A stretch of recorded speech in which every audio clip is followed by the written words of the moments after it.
Bonjour à tous, nous revoici pour une petite interprétation d'une arcane majeure. Aujourd'hui, nous allons parler de tempérance. Pour commencer, je me présente, je m'appelle Nadia Loriga, je suis une passionnée de tarot et donc voilà, je vous fais des petites vidéos à propos du tarot le mercredi et le vendredi, je vous fais un tirage des énergies du week-end. Qui vous aide un petit peu à préparer la semaine qui suivra aussi. Bref, voilà, si vous avez envie de me suivre, n'hésitez pas à vous abonner, à liker et à partager, à commenter, etc. pour me soutenir. Voilà. Bon, et alors, maintenant, parlons de tempérance, notre cher étant de tempérance. Alors, je commence direct par... attendez, je vous montre la carte qui suit. Ça s'appelle le diable. Il y a toujours, c'est la mort, la maison Dieu, l'ermite. Et tempérance, elle, c'est tempérance tout court. Alors, ça dépendra de vos jeux. Ben non, j'en ai aucun. Là, tous mes jeux, où il n'y a pas la tempérance. Hop, c'est toujours que tempérance. Donc ça, ce sont tous mes jeux de tarot de Marseille. Enfin, pas tous, j'en ai d'autres, mais bon, voilà, ceux que je vous montre. Donc c'est toujours écrit tempérance toute seule, sans le la. Bref, donc nous voyons, hein, comme d'hab, que toutes les tempérances se ressemblent. On est sur la même facture, le même style graphique qui est typique du tarot de Marseille. Avec toujours notre Grimaud qui est pas très joli, le tarot Meunier qui est très récent, il doit avoir 4 ou 5 ans, le tarot Madenier, à ne pas confondre, qui est un facsimilé d'un tarot du XVIIIe siècle, le tarot Jodorowsky, je ne me suis toujours pas renseignée de quelle date, de quand il avait été fait. Mais bon, 20e siècle, le Grimaud aussi, début 20e, plutôt milieu, fin 20e. Et ça, 2015, j'imagine, quelque chose comme ça. Enfin, au-delà de 2015. Bref, voilà, vous voyez que, quelle que soit l'époque, finalement, on garde ce trait, cette facture. On garde évidemment bien tous les attributs, hein, du personnage. Il n'y a pas de... Hein, on est d'accord, il n'y a pas de prise de liberté, à part éventuellement des petites conneries qui sont ajoutées, pas ajoutées. Par exemple, là, on voit bien les pieds de tempérance. Là, on n'en voit qu'un. Là, on n'en voit qu'un. Et là, on n'en voit aucun. Voilà. Bon, c'est les petites différences qu'on va avoir, mais sinon, on reconnaît bien le style. Si on va sur d'autres styles de tarot, comme le Virs, par exemple... Ah, bah c'est pas là du tout la bonne carte. Excusez-moi. J'ai oublié de passer la carte... Pardon, pardon. Je le fais pour toutes parce que j'ai oublié de les mettre dessous. Alors, c'était la mort, c'était la carte d'avant. Alors, tempérance. Bon, bah là, il a écrit la tempérance déjà. Mais il garde un peu les mêmes attributs que quand même. Mais on voit que la facture, le style est totalement différent. Et du coup, on n'est plus vraiment sur du tarot de Marseille. Mais bon, il a gardé la petite fleur, enfin, qui ressemble plus à un écu, enfin quelque chose, bon bref, en or plutôt, mais bon bref. Les ailes, les deux jarres dans lesquelles elle transvase, enfin voilà, il a gardé un peu l'idée principale de tempérance, mais en le dessinant mieux, quoi, hein, on va dire.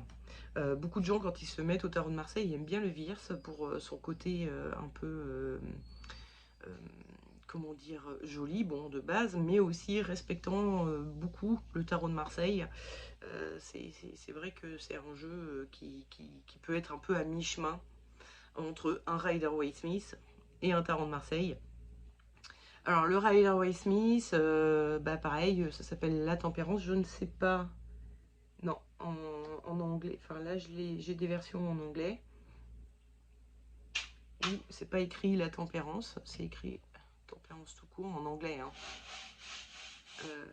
C'est pas... Je sais pas s'il avait mis le là ou pas. Là, je vous avouerai. Mais bon, bref, bah pareil, il a gardé un peu un personnage angélique, une femme ailée. Il a repris un peu l'écu qu'il y avait sur le Virs. Alors peut-être que ça apparaît dans certains tarots. Moi, tous les tarots que j'ai, ce sont des fleurs à la place de l'écu. Mais bon, peut-être qu'il y en a où ce sont des écus et Virs comme Waite ont décidé de garder ça. Il a, alors ce sont plus tellement des jarres, mais plutôt des espèces de coupes qu'il a, mais il fait voilà le transvasage. Bon, il a ajouté le petit symbole pyramide qu'on n'a pas sur les autres, hein, j'étais en train de vérifier. Il a rajouté beaucoup de paysages aussi, enfin bon, il y en a pas mal ici aussi, mais elle est au bord de l'eau, chose qui n'est pas le cas pour les autres tarots. Alors voilà, pour ajouter au côté aqueux de cet arcane du tarot, arcane majeur. Il a ajouté ça, là aussi, cette montagne avec un lever de soleil qui est derrière, ou un coucher de soleil, je ne sais pas, on a plutôt une impression de lever de soleil. Bref, il a un peu respecté quand même un maximum l'idée de la tempérance avec ces deux jarres. De toute façon, tempérance fait partie des vertus cardinales, des 4 vertus cardinales. Et tempérance était souvent représentée comme ça, avec ces deux jarres c'est vraiment le côté mettre de l'eau dans son vin, hein, avec ça. Donc voilà. Et puis je vous montre les deux petits jeux que j'ai, qui sont de type Rider-Waite, donc redessinés par des artistes modernes, hein, dans les années 2000, je dirais 2000-2010. Où on voit bien hein, le personnage avec ses deux jarres. Alors elle est où la seconde jarre? Ah non, alors non. Il a pris la jarre est en train de, elle est en train de se verser l'eau sur elle-même pour faire un espèce de ruisseau comme ça là, qui se transforme en lac. Il respecte le côté, il y a de l'eau devant lui par rapport au weight. Elle a ses ailes, sa fleur sur la tête. Mais il n'y a pas, enfin voilà, il n'y a pas les deux jarres. Là, elle est en train de se verser de l'eau sur elle-même. C'est pas tout à fait la même interprétation qu'on va faire. Là, on peut pas dire qu'on met de l'eau dans son vin. On pourrait dire ça glisse comme sur les ailes d'un canard, par exemple, peut-être plutôt. Je ne sais pas, mais voilà, c'est pas tout à fait la même ambiance. Et puis celle-ci, ça c'est le tarot. Alors, celui-ci c'est le Silhouette Tarot, et celui-ci c'est le tarot de la forêt magique.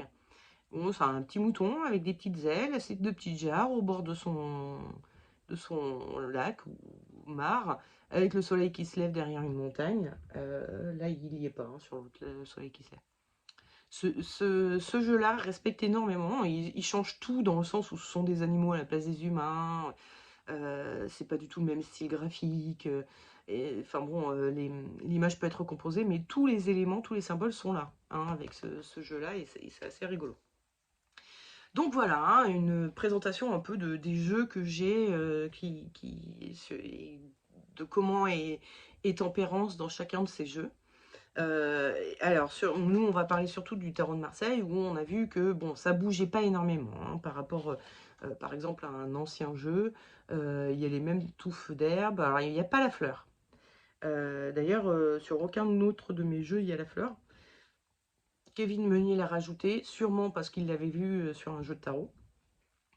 Sinon, bah, elle a ses ailes, elle a à peu près la même position, hein, on est vraiment dans une position identique.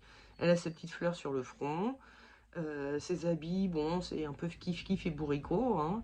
Et puis les jarres, voilà, qui sont là. Donc, bon, on est vraiment sur un jeu, enfin sur des jeux où on va retrouver une tempérance à peu près équivalente. Alors, qu'est-ce qu'on peut dire de tempérance? Déjà, en regardant la carte. Pour commencer, on voit qu'il y a des ailes, par exemple. Donc, on va pouvoir l'associer à un ange. Alors, attention, hein, Camoin, hein, qui a fait c'est Jodorowsky qui l'a dessiné, mais c'est sous la direction de Camoin. Camoin fils, je crois, ou petit-fils, je sais plus, mais bon, pas un vieux Camoin, mais un Camoin récent. Camoin aime à parler beaucoup des anges, comme si les anges nous suivaient, les anges nous aidaient, etc. Enfin bon, bref, c'est une vision du monde enfin voilà, s'il y a des gens à qui ça parle, très bien, mais il y a assez peu de gens à qui ça va parler, donc je vous déconseille de dire aux gens, si vous tirez tempérance, ça c'est bon, t'as un ange qui veille sur toi, bon c'est un peu, ça risque de pas passer avec tout le monde, quoi, donc je vous le déconseille un petit peu. Non, ce qu'on va voir avec le côté angélique, déjà, ça va être le côté que sont les anges. Les anges, ce sont des personnes qui, effectivement, aident les humains. Donc, on va pouvoir associer au personnage de Tempérance ce côté je suis là pour aider. C'est un personnage, on va dire, qui est très dans la douceur, dans l'entraide, dans l'aide, dans vouloir apporter son aide aux autres, vouloir être utile. C'est comme une mission de vie pour elle, etc. En plus, bon, il y a sa fleur qui est là, et puis son petit regard tout doux, tout qui font que on associe des notions de douceur autour de ce personnage. Euh, et puis, c'est un ange, ok, mais elle est sur Terre. Donc, les anges, quand ils descendent sur Terre, c'est vraiment pour rendre service aux humains. Donc, on est vraiment dans cette notion où ce personnage de Tempérance aime rendre service. Dans son aspect négatif, si vous voulez, on pourra dire aussi que, à force de vouloir rendre service, elle fait un peu d'ingérence dans la vie des gens. Elle anticipe les désirs des gens.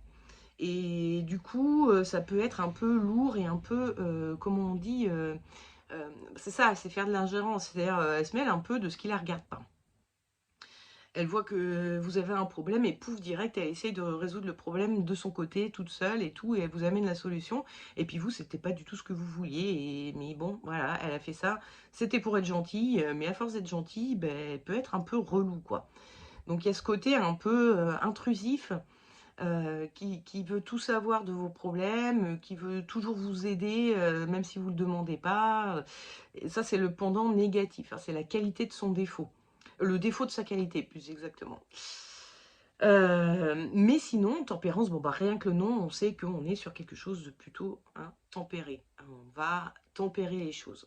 Et effectivement, on voit qu'avec ces deux jarres, elle est en train de verser un liquide dans un autre liquide, quoi. Et elle transvase.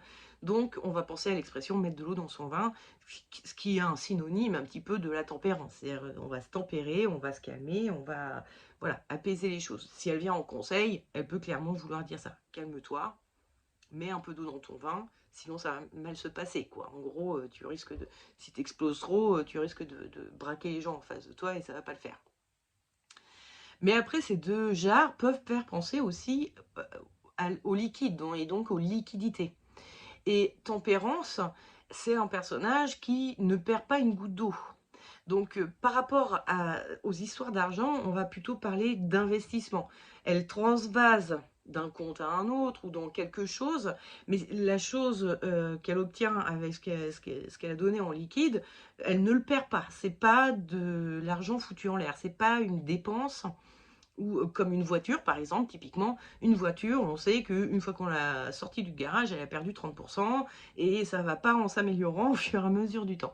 Une maison, par exemple, c'est tout le contraire. C'est un investissement. On sait que demain, si on la revend, on peut récupérer notre argent, voire plus, ou à peu près kiff-kiff, quoi. Si c'est moins, c'est pas beaucoup moins, quoi. En tout cas, à l'heure actuelle. Hein. Mais bon, logiquement, les investissements dans l'immobilier ne nous font pas perdre d'argent. Donc, on peut parler d'investissement avec cette carte-là. De dépense, mais c'est une dépense qui est investie, qui va rapporter logiquement derrière. Ensuite, ben, elle a aussi donc un pied nu sur le sol et puis un pied chaussé. Elle est un peu... tempérance, c'est aussi un peu avoir le cul entre deux chaises. Il y a ce côté aussi, elle transvase d'un à l'autre. Elle danse sur les pieds, elle ne sait pas sur quel pied danser, excusez-moi, parce qu'il y en a un déchaussé, l'autre chaussé, et du coup, ça lui fait une démarche un peu bizarre, quoi, on va dire. Pour peu qu'il y ait un talon sur cette chaussure, laissez tomber. Donc, elle a un peu le cul entre deux chaises. Elle est un peu... elle sait pas trop si elle doit aller là ou elle doit aller là. Elle est hésitante et un peu en dilemme, quoi. Il y a vraiment un dilemme. Quoi d'autre? Après, c'est un personnage qui est assez joli, hein, physiquement.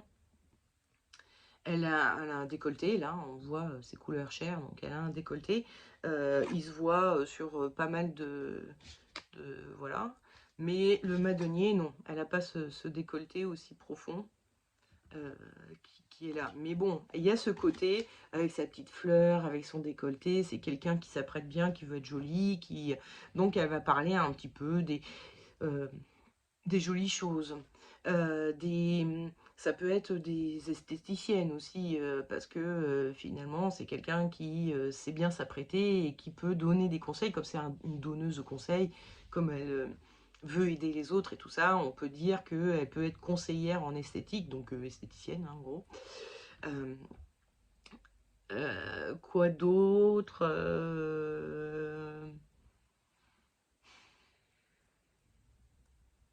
je regarde si je vois des choses qu'on pourrait dire par rapport au visuel. Euh, Par rapport au ressenti, Tempérance, vous le voyez déjà dans son regard, elle a un regard un peu nostalgique. Et quand vous le vivez, que vous faites comme ça, enfin attendez, j'essaye de me mettre comme ça. Vous regardez, vous n'êtes pas trop à ce que vous faites. Et il y a comme un appel du passé, je ne sais pas comment vous dire. Elle est tournée vers le passé. Et elle regarde le regard un peu dans le vague, hein, je ne sais pas si vous voyez. Et elle fait pas trop attention à ce qu'elle est en train de faire, bien qu'elle maîtrise totalement, hein, mais elle fait pas trop attention. Et il y a ce côté où elle est en train elle est un peu nostalgique, elle est un peu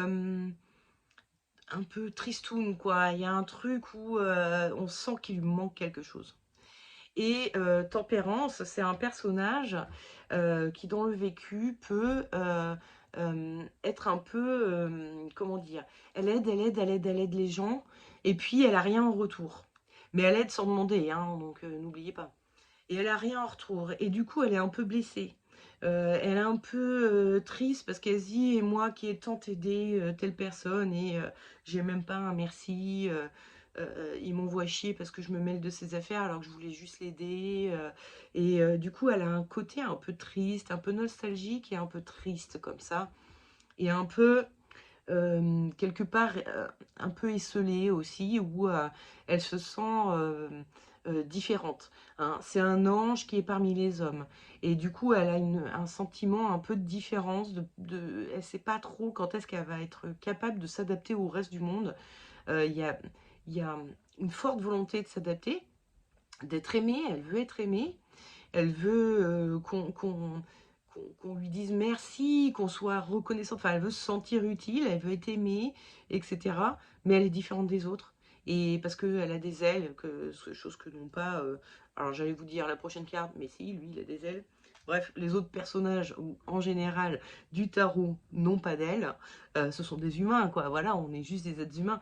Et elle a une originalité. Elle a quelque chose en plus. Il y a quelque chose qui n'est pas comme les autres, qui est plutôt d'ordre. Les ailes, c'est plutôt d'ordre spirituel, psychologique. C'est pas une infirmité, hein, physique. Mais il y a quelque chose de différent chez elle, et elle est un peu triste de ne pas arriver à s'adapter, de ne pas arriver à se faire aimer, etc. Après, si on veut parler de l'aspect initiatique de Tempérance, bon, bah, c'est la vertu cardinale, hein, la tempérance, c'est le fait de rester dans des émotions plutôt neutres, de ne pas partir dans des émotions trop élevées qui vont nous faire faire des conneries, que ce soit dans les émotions positives ou dans les émotions négatives. Quand on est amoureux fou au début d'une relation, on peut décider de se marier au bout de 2 semaines, et puis finalement on se rend compte 3 mois plus tard que la personne n'est pas du tout faite pour nous, que c'était juste quelque chose de chimique, physique entre nous. Et donc voilà, même une émotion positive peut nous pousser à faire des conneries, et les émotions négatives encore pire. Donc la tempérance, c'est ça, hein. C'est vraiment arriver à faire en sorte que les émotions soient à peu près, enfin, pas neutres, mais qu'elles ne nous embarquent pas. Évidemment qu'on va les ressentir, les émotions, qu'on va les avoir, mais c'est d'arriver à soulager, parce que ça se passe toujours dans le corps, une émotion, il y a une réaction chimique qui passe par le corps. On est comme ça, on le sent, hein, on a des trucs qui se passent dans le bide, on a des trucs qui se passent dans les mains qui tremblent, dans le front qui se... Enfin voilà, et puis on sent une chimie des choses qui se passent dans notre corps. Et il faut arriver à respirer, méditer, se calmer, de façon à faire retomber tout l'aspect physique de l'émotion, et arriver à revenir à quelque chose d'à peu près neutre au niveau physique, et commencer à prendre du recul sur l'émotion, et à se dire, bon, je ressens ça, je ressens de la joie, de la peur, de la colère, je ressens cette émotion. Pourquoi? Quel est le besoin qui n'est pas rempli chez moi, hein, base de la CNV, de la communication non violente. Quand quelque chose nous arrive et que ça nous est désagréable, il faut se demander qu'est-ce qui n'est pas rempli comme besoin chez moi, quel est le besoin qui n'est pas respecté chez moi. Et à partir de là, une fois que j'ai identifié le besoin, je peux en parler à l'autre, enfin, je peux au moins en parler avec moi-même, de façon à essayer de trouver des solutions, des compromis, etc. Que ce soit avec moi-même ou avec quelqu'un d'autre, euh, pour lâcher un peu prise sur l'émotion et trouver des solutions qui font que l'émotion, par rapport à cette situation-là, devrait ne pas revenir si tout le monde respecte sa part du compromis, quoi. Donc, bon, voilà, hein, l'aspect initiatique, hein, c'est, je vous rappelle les 4 vertus cardinales. Donc, il y a la prudence, la tempérance, la force de l'âme et la justice. Donc, pour être quelqu'un de bien, depuis l'Antiquité, hein, on le dit, enfin, de bien, un homme accompli, qui est un vrai homme, qui est quelqu'un de vraiment, voilà, euh, élevé, spirituellement, on va dire, ben, il est censé respecter, enfin, être dans ces quatre, incarner ces 4 vertus cardinales. Donc voilà, tempérance en fait partie, pardon. Et puis bon, en fait, c'est un peu du bon sens, hein. Au final, les 4 vertus cardinales sont tout juste du bon sens. Il faut savoir que le christianisme a rajouté 3 vertus cardinales qui sont la foi, la charité et... je ne me rappelle plus quoi, mais qui sont clairement beaucoup plus orientés déjà à christianisme, hein, par rapport à la foi. Je ne me rappelle plus du troisième. La charité, bon, euh, disons que la force de l'âme est censée remplir ça, la justice est censée remplir ça. Enfin, euh, des 4 vertus cardinales découlent toutes les vertus que nous pouvons avoir. Les vertus cardinales, ce sont les vertus pivots. Hein, cardinal, ça veut dire ça, ce sont les pivots. Ce sont les 4 vertus principales desquelles vont découler toutes les autres vertus, toutes les autres qualités qu'on peut développer.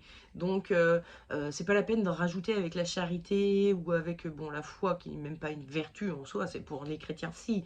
À l'époque où ils les ont créés, c'était une vertu. Mais en vrai, c'est pas une vertu, la foi.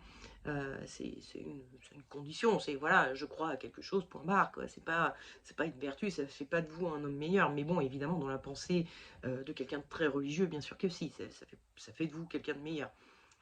Mais voilà, donc ces vertus pivots, les vertus cardinales, vont être les maîtres vertus desquelles vont découler toutes les autres vertus. Donc bah voilà, on est censé, en tout cas depuis l'Antiquité, on nous dit que c'est ces vertus-là qu'il faut cultiver le plus et incarner le plus. Et ainsi, nous aurons toutes les autres vertus qui découleront derrière. Voilà, voilà. Bon, bah écoutez, j'espère que ça vous aura plu. N'oubliez pas, hein, vous pouvez liker, commenter si vous avez des questions. Bref, n'hésitez pas à me soutenir. Et surtout, à vous abonner à ma chaîne, à activer les notifications de façon à être averti de toutes mes vidéos. Si vous avez envie de les voir au moment où elles sortent, ou savoir qu'il y en a une qui est sortie en tout cas. Et puis, bah écoutez, je vous dis à la semaine prochaine pour une prochaine carte qui sera donc le diable, un autre personnage ailé. Allez, ciao, bise.